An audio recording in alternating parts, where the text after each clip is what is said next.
the Third Reich, Hitler's accession to power, the Reichstag fire, the Röhm blood purge, the Anschluss with Austria, the surrender of Chamberlain at Munich, the occupation of Czechoslovakia, the attacks on Poland, Scandinavia, the West, the Balkans, and Russia, the horrors of the Nazi occupation and of the concentration camps and the liquidation of the Jews.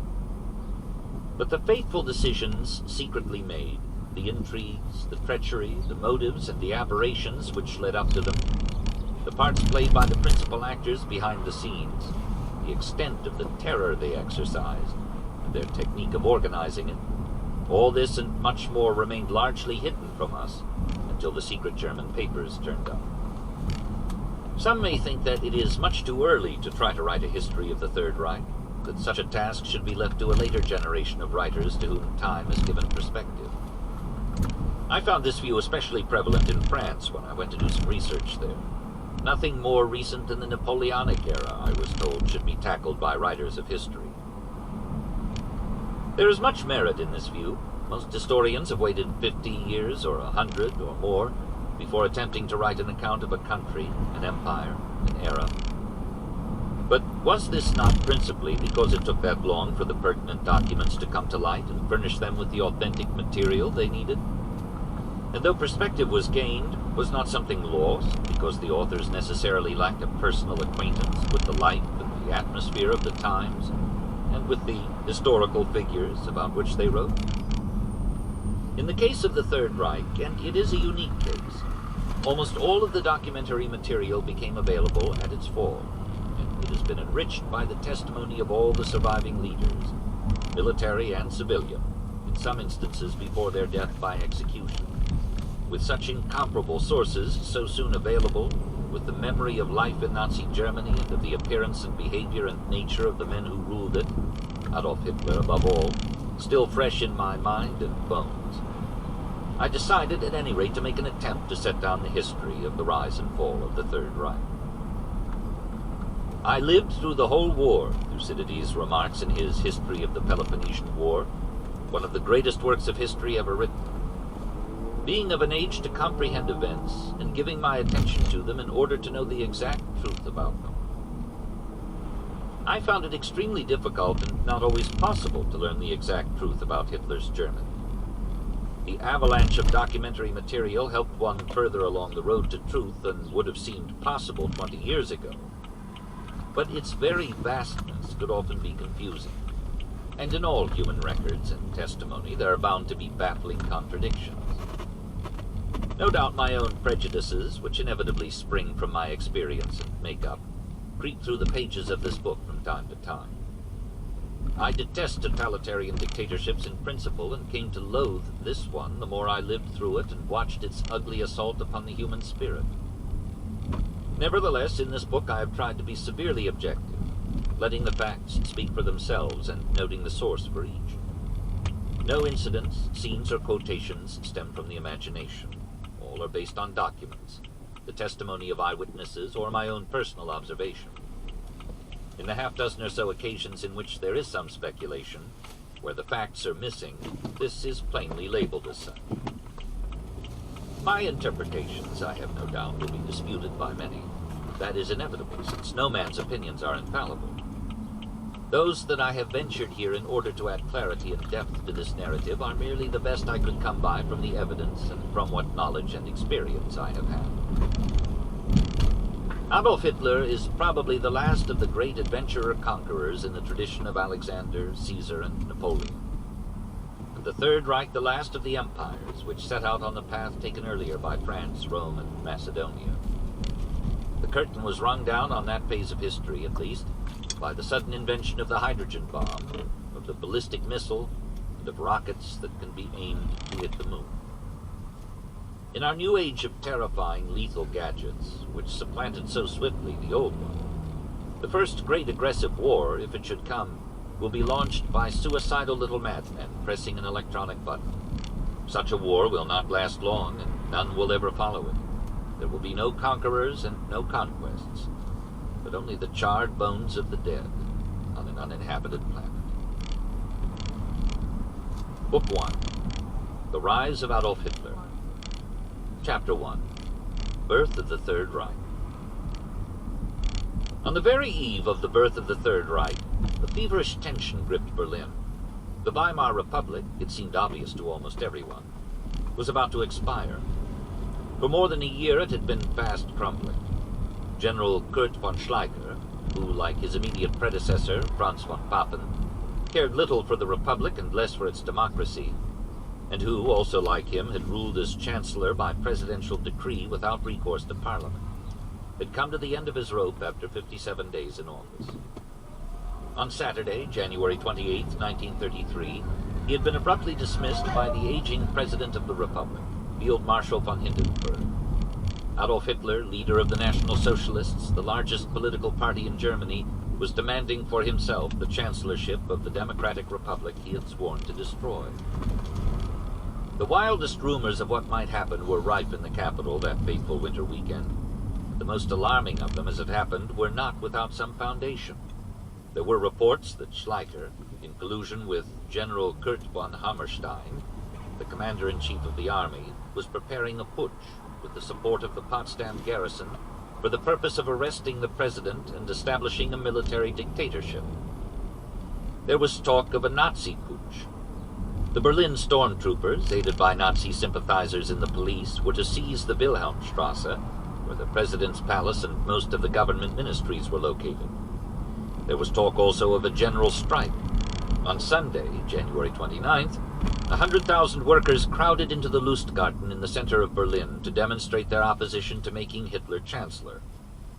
One of their leaders attempted to get in touch with General von Hammerstein to propose joint action by the army and organized labor, should Hitler be named to head a new government. Once before, at the time of the Kapp putsch in 1920, a general strike had saved the Republic after the government had fled the capital. Throughout most of the night, from Sunday to Monday, Hitler paced up and down in his room in the Kaiserhof Hotel on the Reichskanzlerplatz, just down the street from the Chancellery. Despite his nervousness, he was supremely confident that his hour had struck. For nearly a month he had been secretly negotiating with Papen and the other leaders of the conservative right. He had had to compromise. He could not have a purely Nazi government. But he could be chancellor of a coalition government whose members, 8 out of 11 of whom were not Nazis, agreed with him on the abolition of the democratic Weimar regime. Only the aged, dour president had seemed to stand in his way. As recently as January 26, 2 days before the advent of this crucial weekend, the grisly old field marshal had told General von Hammerstein that he had no intention whatsoever of making that Austrian corporal either Minister of Defense or Chancellor of the Reich. Yet under the influence of his son, Major Oskar von Hindenburg, of Otto von Meissner, the State Secretary to the President, of Papen and other members of the Palace Camarilla, the President was finally weakening. He was 86 and fading into senility. On the afternoon of Sunday, January 29th, while Hitler was having coffee and cakes with Goebbels and other aides, Hermann Göring, president of the Reichstag and second to Hitler in the Nazi Party, burst in and informed them categorically that on the morrow Hitler would be named chancellor. Shortly before noon on Monday, January 30th, 1933, Hitler drove over to the Chancellery for an interview with Hindenburg that was to prove faithful for himself, for Germany, and for the rest of the world.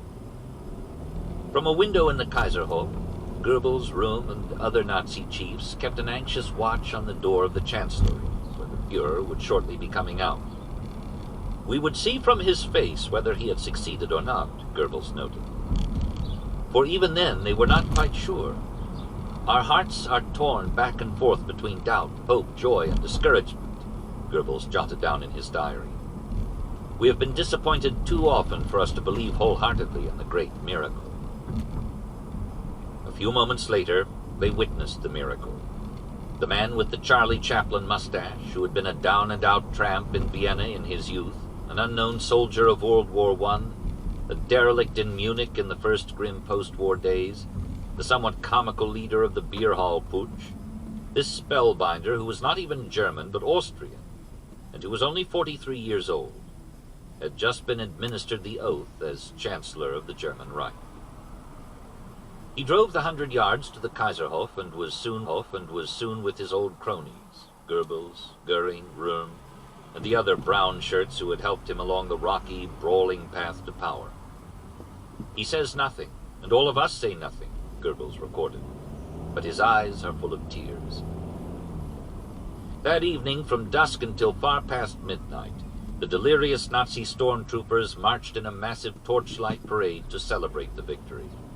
By the tens of thousands, they emerged in disciplined columns from the depths of the Tiergarten, passed under the triumphal arch of the Brandenburg Gate and down the Wilhelmstrasse, their bands blaring the old martial airs to the thunderous beating of the drums, their voices bawling the new Horst Wessel song and other tunes that were as old as Germany, their jackboots beating a mighty rhythm on the pavement, their torches held high and forming a ribbon of flame that illuminated the night and kindled the hurrahs of the onlookers massed on the sidewalks. From a window in the palace, Hindenburg looked down upon the marching throng, beating time to the military marches with his cane, apparently pleased that at last he had picked a chancellor who could arouse the people in a traditionally German way. Whether the old man in his dotage had any inkling of what he had unleashed that day is doubtful. A story, probably apocryphal, soon spread over Berlin that in the midst of the parade he had turned to an old general and said, "I didn't know we had taken so many Russian prisoners."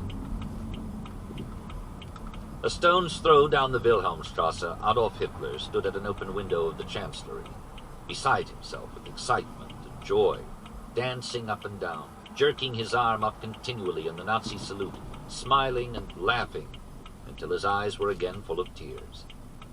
One foreign observer watched the proceedings that evening with different feelings. The river of fire flowed past the French embassy, André-François Poncet, the ambassador, wrote, whence, with heavy heart and filled with foreboding, I watched its luminous way. Tired but happy, Goebbels arrived home that night at 3 a.m. Scribbling in his diary before retiring, he wrote, "It is almost like a dream, a fairy tale. The new Reich has been born. 14 years of work have been crowned with victory.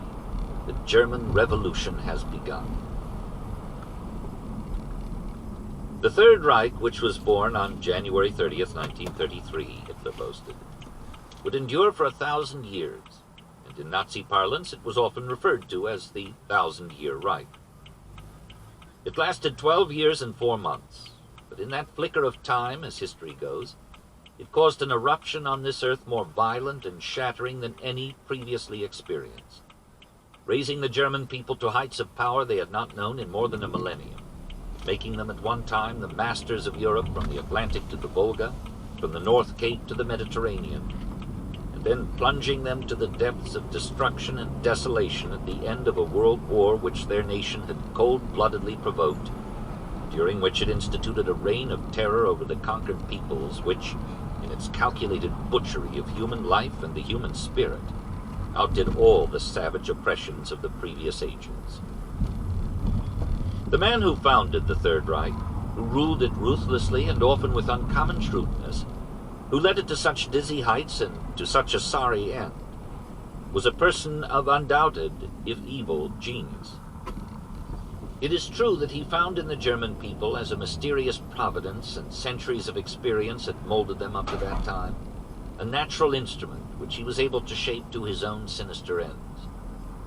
But without Adolf Hitler, who was possessed of a demonic personality, a granite will, uncanny instincts, a cold ruthlessness, a remarkable intellect, a soaring imagination, and, until toward the end, when drunk with power and success he overreached himself, an amazing capacity to size up people and situations, there almost certainly would never have been a Third Reich. It is one of the great examples, as Friedrich Meinecke, the eminent German historian, said, of the singular and incalculable power of personality in historical life. To some Germans, and no doubt to most foreigners, it appeared that a charlatan had come to power in Berlin. To the majority of Germans, Hitler had, or would shortly assume, the aura of a truly charismatic leader. They were to follow him blindly, as if he possessed a divine judgment for the next 12 tempestuous years. the advent of Adolf Hitler. Considering his origins and his early life, it would be difficult to imagine a more unlikely figure to succeed to the mantle of Bismarck, the Hohenzollern emperors, and President Hindenburg than this singular Austrian of peasant stock who was born at 6:30 on the evening of April 20th, 1889, in the Gasthof zum Pommer, a modest inn in the town of Braunau am Inn, across the border from Bavaria. The place of birth on the Austro-German frontier was to prove significant, for early in his life, as a mere youth, Hitler became obsessed with the idea that there should be no border between these two German-speaking peoples, and that they both belonged in the same